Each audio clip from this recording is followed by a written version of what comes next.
દાહોદમાં આજે અચાનક બપોર પછી વાતાવરણમાં પલટો આવ્યો હતો ને દાહોદ શહેર સહિત જિલ્લાના અલગ અલગ તાલુકામાં વરસાદ વરસ્યો હતો, જેમાં ખાસ કરીને તાલુકા મથકો ઉપર ધોધમાર વરસાદ વરસ્યો હોવાના દ્રશ્યો સામે આવી રહ્યા છે। એવું કહી શકાય કે ભર ઉનાળે ચોમાસા જેવો માહોલ સર્જાયો હોય તેવું જોવાઈ રહ્યું છે। આવા પ્રકારના વરસાદથી ખેડૂતોમાં ચિંતા છે અને જે ઉનાળુ પાકને લઈને જે ખેડૂતોએ મહેનત કરી છે ખેતરમાં, તેમના ઉપર પાણી ફેરવવાનો વારો આવ્યો છે।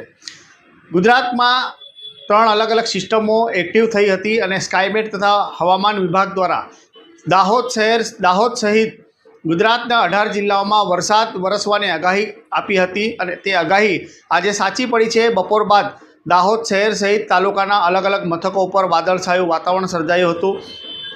દાહોદ શહેરની વાત કરીએ તો ભારે પવન ફૂંકાયા હતા અને ધીમી ધારે વરસાદ શરૂ થયો હતો। તે સિવાય જિલ્લાના અલગ અલગ તાલુકામાં વાત કરીએ તો લીંબડી,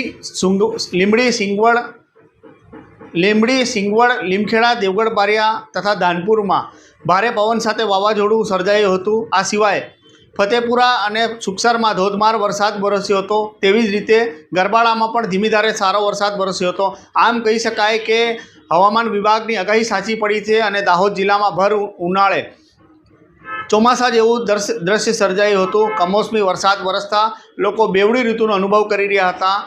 વાતાવરણમાં ઠંડક પ્રસરી છે અને હવે આ બેવડી ઋતુના લીધે કેટલાક લોકોના સ્વાસ્થ્ય બગડશે તેવું હાલના તબક્કે જોવાઈ રહ્યું છે।